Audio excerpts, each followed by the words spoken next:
Oh, Bear thank with me you. one moment.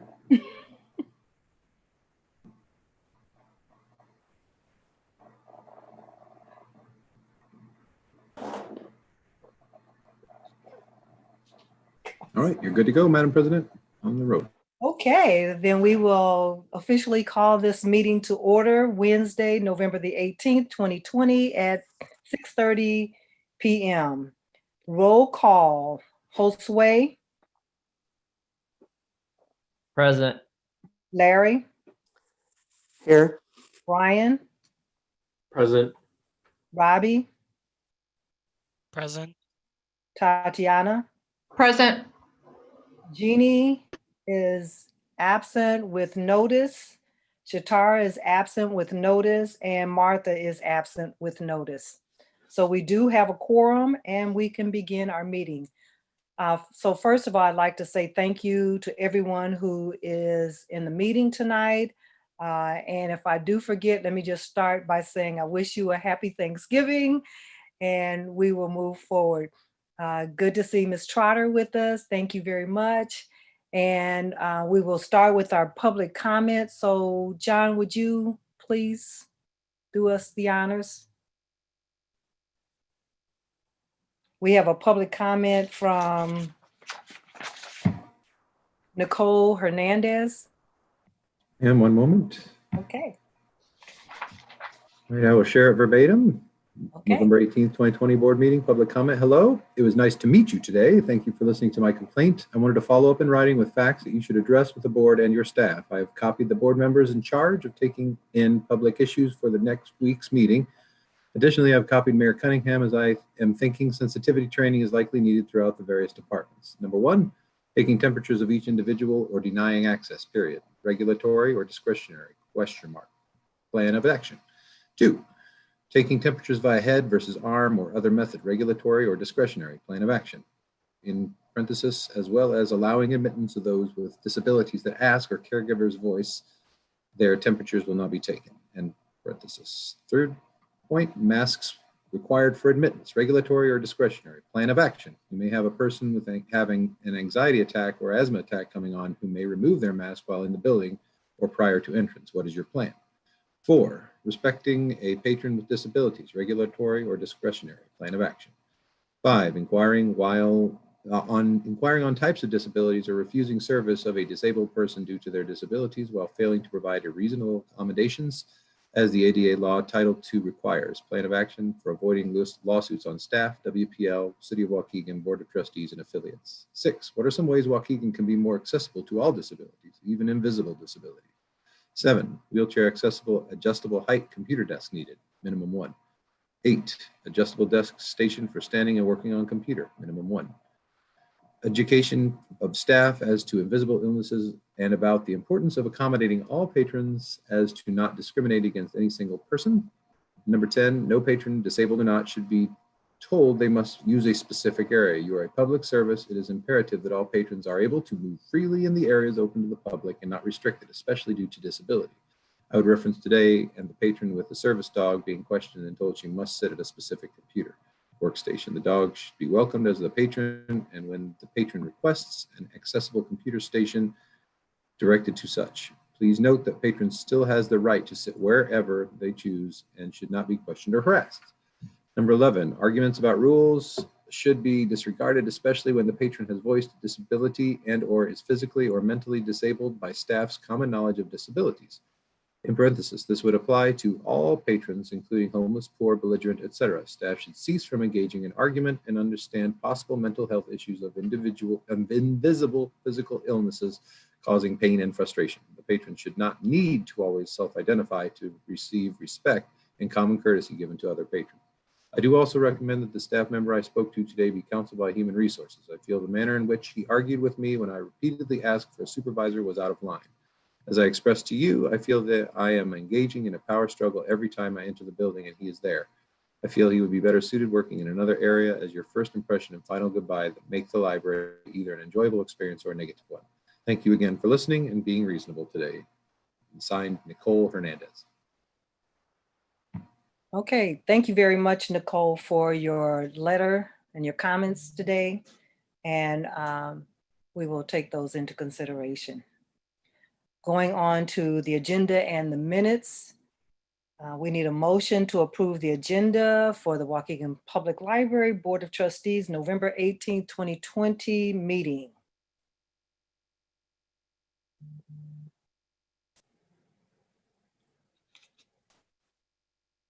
Oh, Josue, we can't hear you. I'll make a motion to approve the agenda of the Waukegan Public Library Board of Trustees meeting on November 18th, 2020. I will second the motion. All in favor? Oh, let me just back up. Any questions? Any questions? Any additions? Okay, all in favor? I'm Aye. sorry, because of the And, COVID rules, you have to go through the roll call. okay. John, will you move the agenda down for me, please? For just a minute. John, will you take the agenda down? You can just take it down for a minute. Okay, my question, Douglas, you have something you wanted to add? I just pointed out that because of the way the statute's written, you have to take a roll call every time you take a vote. Oh, I via- know that. Thank you very much. Okay, I just thought you were, because I couldn't see who was talking and I could barely hear someone. That's why I Sorry about asked to that. take the agenda down. Okay, so no questions, no additions or anything. So then we will take a roll call. Thank you, Douglas. Josue, Aye. Larry, Aye. Brian, Aye. Robbie, Aye. Tatiana,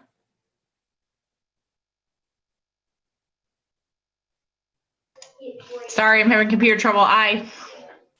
and I for me also. And it has passed. This is the agenda for our meeting today. Next, we need a motion to approve the minutes of the Waukegan Public Library, October 21st, 2020 meeting. I motion to approve the minutes of the Waukegan Public Library Board of Trustees meeting on October 21st, 2020. Thank you. I'll second the motion. Okay, Larry, I have you seconding that motion. Any questions? Okay, well then let's do a roll call. Josue, Aye. Larry, Aye. Brian, Aye. Robbie, Aye. Tatiana, Aye. and I for me also. Okay, so we are approving the minutes of the October 21st, 2020 meeting. Thank you. Okay, so next we're going to the auditor's report, and it looks like we have Ms. Trotter with us tonight. So you can go ahead and give us the report, please. You're muted. There we go. Okay. All right. Thank you for having me on tonight. I'm here to present the annual financial statements as well as the board communication for the fiscal year ended April 30th, 2020. Before I begin, I just wanted to kind of give you a background on how our audit went this year. So our preliminary fieldwork, our planning fieldwork was scheduled for May, and our final fieldwork where we do the majority of our testing took place in August. And this year we were able to perform all of our audit procedures virtually. So thanks to Anna's help, she was able to provide us all the documentation necessary electronically so that we did not have to be on site to take precautions in the current environment. So we were still able to complete all of our testing with no issues and get all the documentation that was needed to complete the audit on a timely basis. So special thanks to Anna for all of her cooperation and assistance this year. I know it took a little bit more on the library's end to get us all the information that was requested electronically. So everything went smoothly in that sense. And then you should have the available to you the annual financial report. So I'll begin there. The independent auditor's report, which begins on page 1 of the financial statements. This is where we disclose on the first page the management's responsibility for the financial statements, as well as our responsibility as auditors. On page 2, the very first paragraph, the first full paragraph at the top of page 2 lists our opinion, and we are pleased to be able to present an unmodified opinion on the library's financial statements for the fiscal year ended April 30th, 2020. This is considered a clean opinion. It is the highest level of opinion that we can issue. So this means that the financial statements can be relied on with no modifications or qualifications. Following the independent auditor's report, the library's full accrual financial statements begin on page 4 with the statement of net position. And page 5 is the statement of activities. And these statements present the libraries as well as the library's component unit, the Public Library Foundation, on a full accrual basis of accounting. And what that means is this includes the long-term assets such as capital assets, as well as long-term liabilities such as the library's proportionate share of the net pension liability, any long-term debt associated with that. On page 5, you'll see the change in net position for the fiscal year of 121,000, meaning the library's net position increased 121,000 over the prior year ending net position. So there was an increase from 2.6 with a prior period adjustment of 90,000, which relates to a change in the capital assets of the library, resulting in an ending net position of 2.8 million at April 30th, 2020. And following the full accrual basis of accounting statements, we present the balance sheet as well as the statement of revenues, expenditures, and changes in fund balance for the library's general fund. And these statements, beginning on page 6, are presented on a modified accrual basis of accounting. So this is more like what you're used to seeing on a monthly basis. This does not include those long-term assets and liabilities. This is your regular assets, liabilities, and your fund balance is presented on a modified accrual basis of accounting. One thing I wanted to point out on page 6 is the library's ending fund balance of 2.1 million includes an unassigned fund balance of 1,486,000, and the unassigned fund balance is what is available to be used for funding the future fiscal year. On page 8, you'll find the library's income statement, a budget versus actual presentation, and you'll see the library's total expenditures for the fiscal year of 4,265,000. So that unassigned fund balance roughly covers about 35% of the library's annual expenditures, which is pretty good coverage of your fund balance reserves. The library's fund balance increased, meaning the revenues were over expenditures by 353,000. So your general fund ending fund balance is 2,177,000 at the end of April 30th, 2020.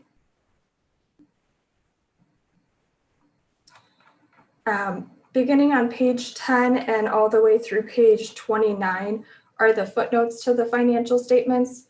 I'm not going to go into much detail of the footnotes. There were no GASB pronouncements implemented during the fiscal year, so the footnote disclosures are comparable to what was presented in the prior year. There were no changes to the required disclosures for this fiscal year compared to previous years. And following the footnotes, beginning on page 30, page 30 and 31, you'll find the required supplemental information. And what these schedules present is on a historical basis, the library's proportionate share of the IMRF net pension liability, as well as the library's contributions for IMRF.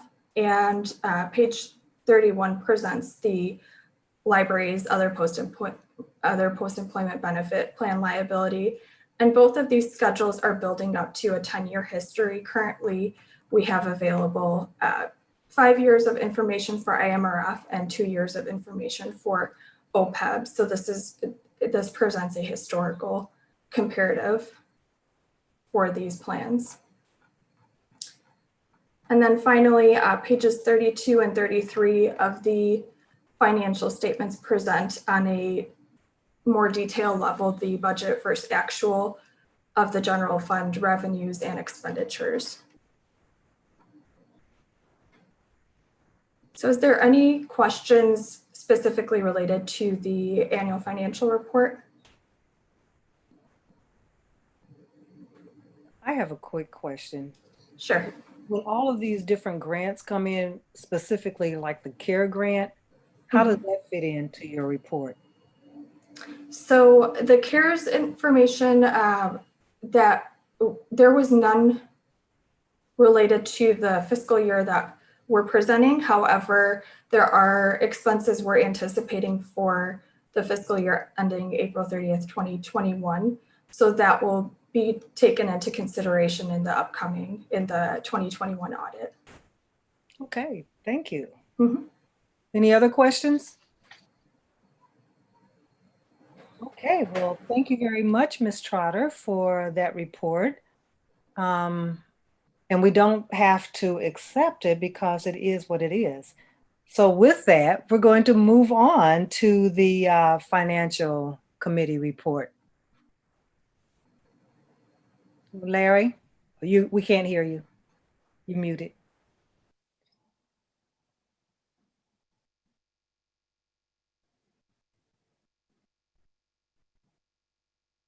All right, can you hear me now? Yes, we can.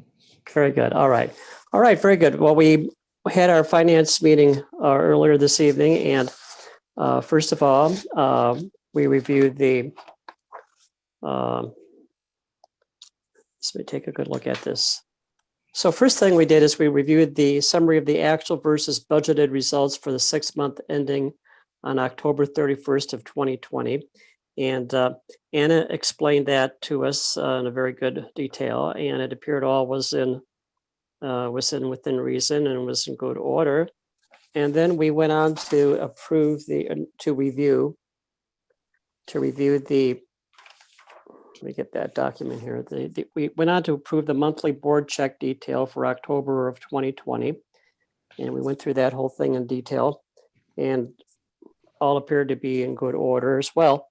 There were some expenditures that were significant related to a CARE grant, as like the last month, and the CARE grant is for hygienic purposes related to the COVID-19 pandemic for our community. And this has been on behalf, it's a grant that we have that the library is utilizing to help put together and package hygienic kits, and which includes hand sanitizers and masks and other related items for distribution in our city. So that was a bit unusual, but we're in a bit of an unusual situation right now with this pandemic. So having reviewed all that, everything again appeared to be in very good order. And because of that, I would make a motion to approve the monthly board check detail for October of 2020, along with, again, the summary of actual versus budgeted results for the 6 month ending on October 31st of 2020. That is my motion. I'll second that. Okay, Josue, thank you. Any questions, anyone? I have a question, actually. Out of curiosity, what was the check It's number 113985, and that is $32,694 for Long Grove Confectionery.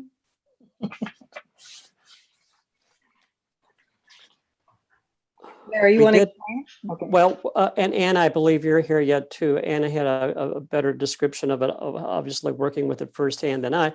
As I understand, that was for for the CARE grant hygienic packaging, and that was for, as I understand, for boxing, for packaging, for labels, for the hygienic kits to be distributed.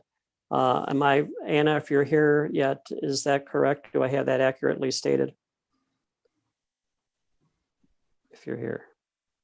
Well, If I may, the Yes. 32,000, the Long Grove Confectionery, the Yes. foundation is actually the one that's putting the kits together for us for free. And so that material was purchased, as Larry said, to put the kits together, box and package the kits to be distributed soon. So it's incidental. Okay, and that money, again, we're just I'm sorry, we're the middleman. The library is the fiscal agent, and I am the grant administrator. Okay. Thank you. Yes. Okay. Any other questions?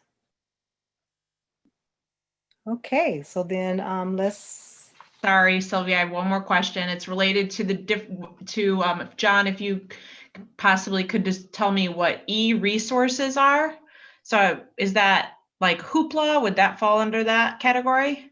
That's correct. Yeah, so it's mostly the what would they some call databases, but Hoopla, Mango Languages, the various different Ancestry.com. Those are e-resources.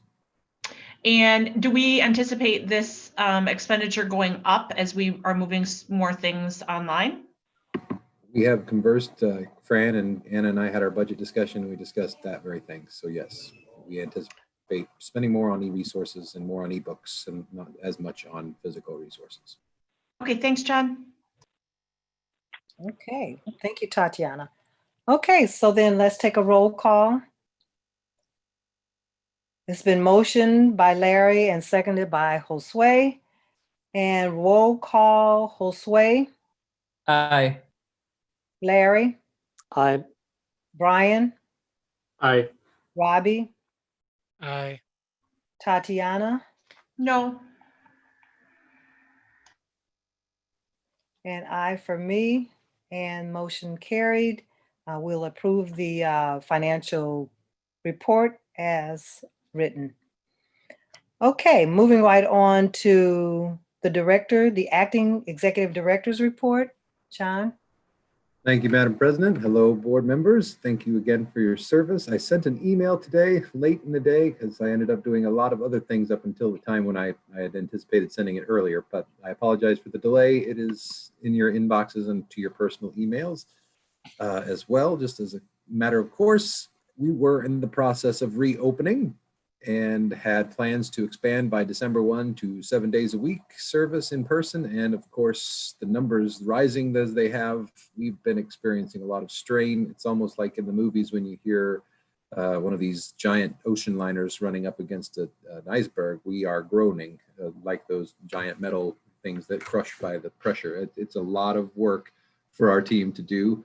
When one person gets sick or has to stay home, then it's possible that we have to dump a whole department out of the building to keep everybody safe. So it's been a challenge, but as we roll back to phase 3, and I've made the encouragement for people that can work from home to do so, we will still continue to provide curbside service Monday through Friday, 10 a.m. to 7 p.m. to the people of Waukegan. So anyone who needs a book, a movie, some music, or again, we're working on expanding curbside to do things like allowing one to pick up prints, or if somebody needs something faxed, those kinds of services can be done with a pickup and drop off service. So we're hopeful to expand this out. I certainly will see a lot more work on our team's behalf on virtual services. So one-on-one reference assistance, or if you need help picking a book, we can schedule times when people are available and virtually. So we can Zoom or remote into people's conversations. We can help them find what they're looking for. We had some personnel changes. We eliminated 2 positions from the development department and terminated a custodial position. We are also, thus far, we have only had 1 member of our staff test positive, and I learned about that today. We've been very close to people who had it in their houses and who have been experiencing, I came in contact with someone who came in contact with someone. We had a lot of tertiary exposures for quite a while, and then right now we've got an actual positive case. So that person is out at home, working from home, and still feeling all right. We'll quarantine individuals for 14 days when they are tested positive, or if they've come in contact. We're taking that extra layer of precaution to keep them out of the workplace so as to make sure that there's no possible spread. So I do want to reiterate what I did last month, which is I am open. Thank you, Tatiana. I got your email. Let's get together and talk about the budget and the board and the library and the community, ladies and gentlemen. I would be at your disposal anytime, day and night, to talk about this. I really want to have these conversations, not only about the library's budget, but also its role in the community and the way we can definitely adapt. We've started some of those conversations in committee, and I think we should bring them back to the grassroots and start from you and I talking about some of these fun ideas and seeing how we can implement. So with that, I will cut it short, and I thank you again for your time and your service, and please reach out if you have any questions. Okay, thank you, John. Great report. So do you kind of have an idea of where we're headed with what the governor and the city is doing?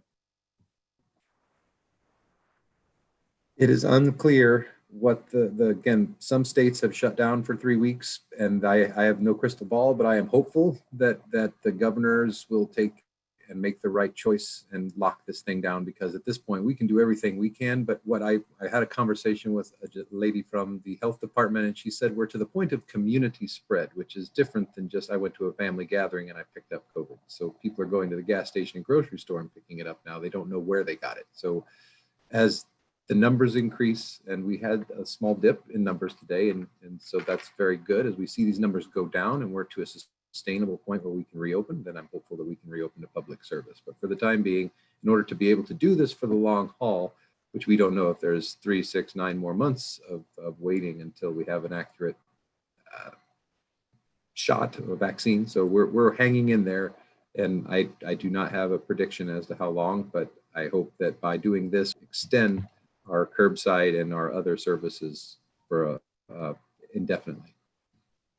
I'm not sure if anyone was able to hear Mayor Lori Lightfoot discuss libraries, but it was a fantastic discussion and something that she believes in very strongly as an essential service, and the discussion of those who don't have screens and the ability to do things virtually, and the different methods that the Chicago Public Libraries are utilizing to help the homeless community and those who don't have access to screens. So I'm wondering what is in the works in that area for our homeless population and for those who have limited internet capabilities, how we are still servicing them.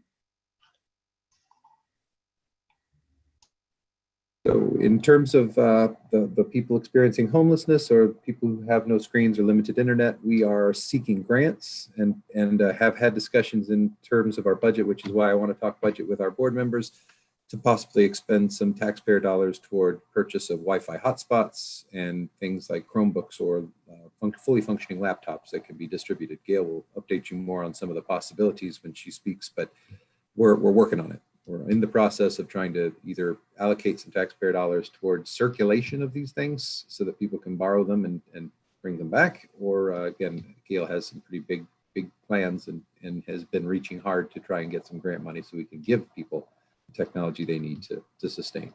So I believe for we those could who develop some don't, form of a sorry, circulation program. Go ahead. Sorry, John, not to interrupt you. So for those people that may be carrying a Chromebook, obviously can sometimes be a issue of safety, right? In terms of that kind of thing.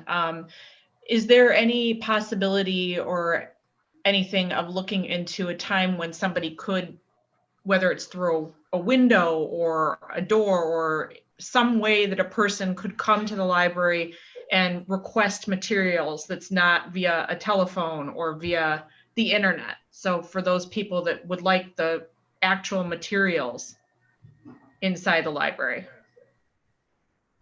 Yes, and again, I had a conversation with the mayor. We made efforts to allow things like tutoring or testing in the building, because at this point we've got staff members going out to restaurants that are no longer open. But in order to fulfill the grants that we have for adult literacy, for example, they have to continue testing. There's no pause button. So yes, I think we could discuss a window, perhaps even making the book drop on the main wall into a window of some sort or another.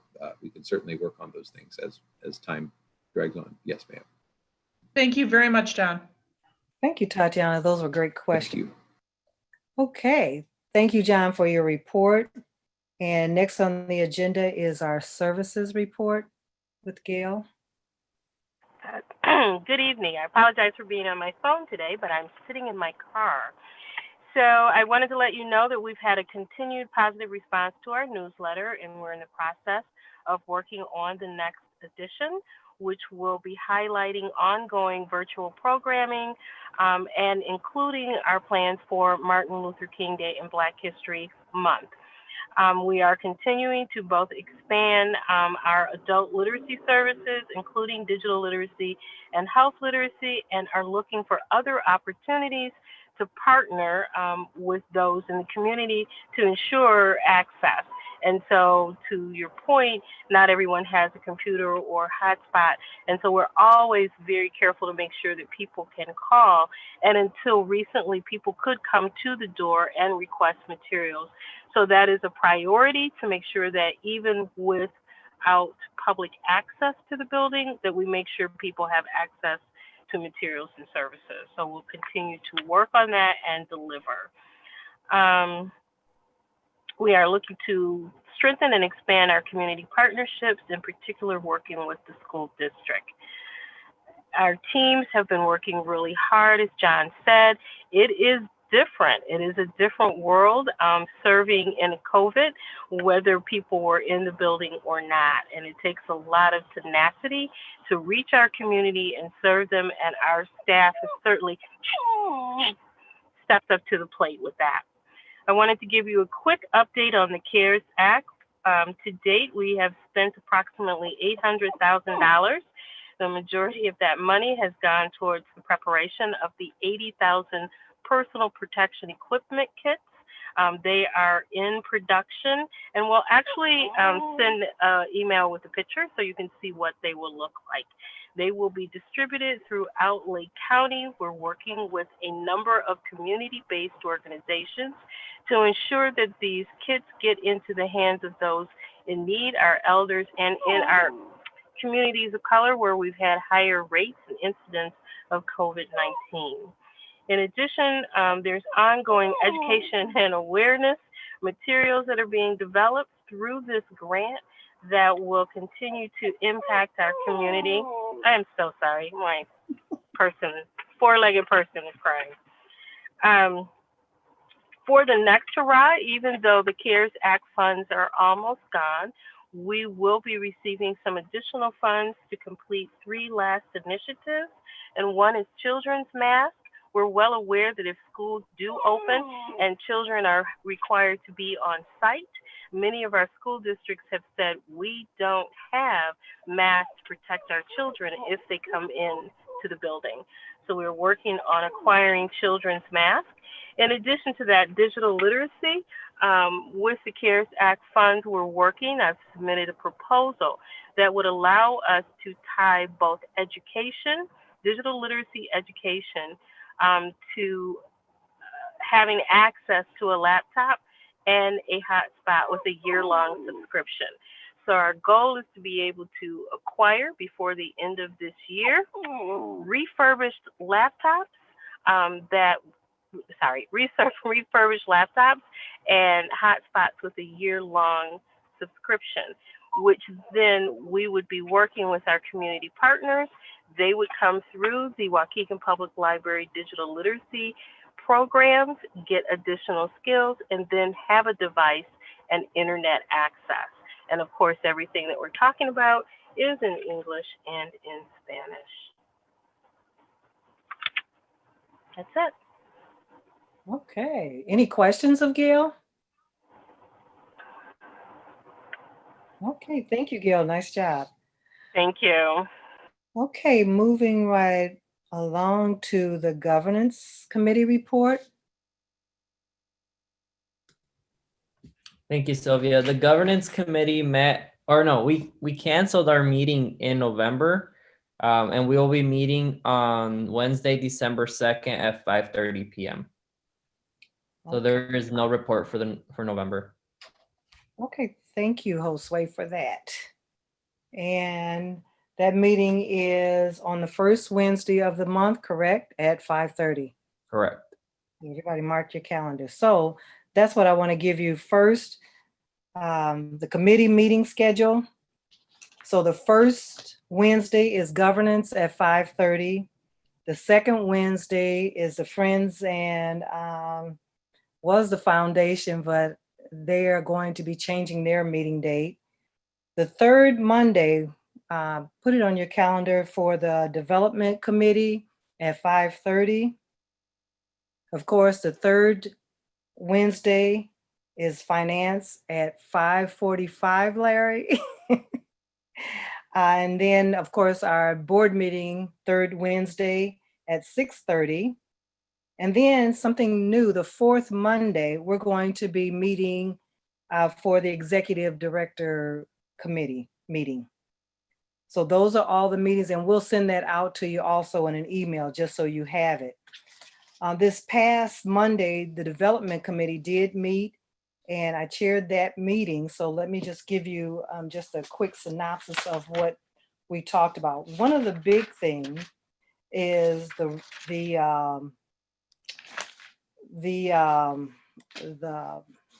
reason why the development committee exists. And number one is to make sure that there's an orientation package in place for new members. The other thing is to educate trustees on their role. And then the third thing is working on the long-term, long-range plan with the library staff. So those are the three items that we'll be talking about in the development committee. With the orientation packet, Brian brought up an idea where we could get all of the information and put it in one place so that when a new board member comes on board, they could just go to, is it Drive One, John? Is it called Drive One, OneDrive? OneDrive. Microsoft, we recently transitioned to Microsoft 365, and so we have access to OneDrive. So all of the information would be on OneDrive. And so you should see that coming up pretty soon. And there will be a link to that so that everybody can go in and take a look at that. So that's one of the things that came out of our meeting. The other thing is that we thought about for the long range plan, that definitely would need some help. We would need some help from outside. And then the other one was the education of the trustees on their role. There's some good training out there. So we'll be bringing that to the board fairly soon without giving you a date. So at our next meeting, we'll talk about that a little bit more. So anybody is welcome to come to go to any of the committee meetings that you would like to go to. And that's why there's a schedule now, and then you can just put it on your calendar and decide, the meetings that you would like to go to. Sylvia, sorry. I thought you had me on that committee, and I was never informed that there was a meeting. Okay, let me go back and double check. I thought you were too, but I wasn't sure, so. No, that's fine. And we can talk via email just before I forget. So no problem. I'll shoot you an email about it. Okay, thank you. Let's see, the other thing is, you know what? I forgot to thank Deb Jordan for the work that she has done for the Waukegan Public Library at our last meeting. So I wanted to make sure that I got that at this meeting. The other thing, as far as COVID is concerned, I will be meeting with John in the future, as things develop, whatever the governor decides, and then ultimately what the city decides is what we'll do at the library. So that information will be forthcoming. So look for an email if something changes from what John has just said. And I want to say that is my report. So moving right along, do we have new business? We don't have any. John, is there anything that's not okay? And then now for the trustees' comments. So let's start with Robbie. I don't really have anything special to say, but yay. Okay, thank you, Robbie. Tatiana? Just, I'm curious to know how we will respond to public comments in the future. That was quite a packed letter. So how does the board go about addressing something like that?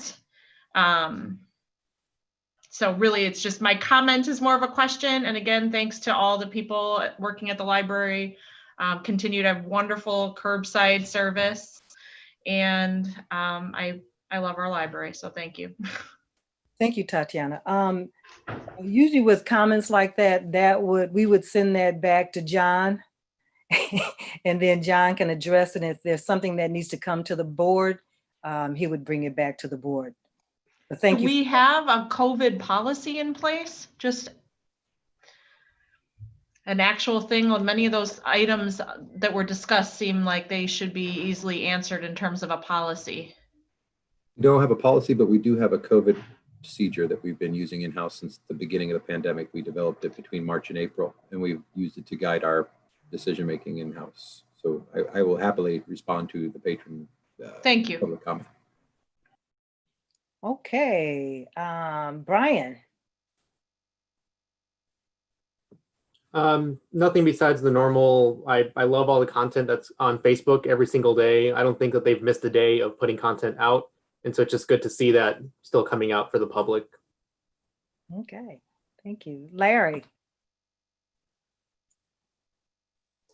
Yes, well, I would just like to give a thumbs up and a bravo to our entire staff during this difficult time of continuing to serve our public and do a good job. I'm impressed also, I have to say, with our acting director. I think he's doing a very good job in a very unusual, tough predicament we're in with this COVID-19. He's doing a good job, a very good job covering all the bases and going forward. So I'm just impressed. And also I saw that the actually I always sort of take a quick gander at our meetings after they're posted on the YouTube, and I'll be doing that again this evening to see how it all looks to the public. And I'm just impressed with the number of YouTube videos that our library staff puts on YouTube, covering a variety of different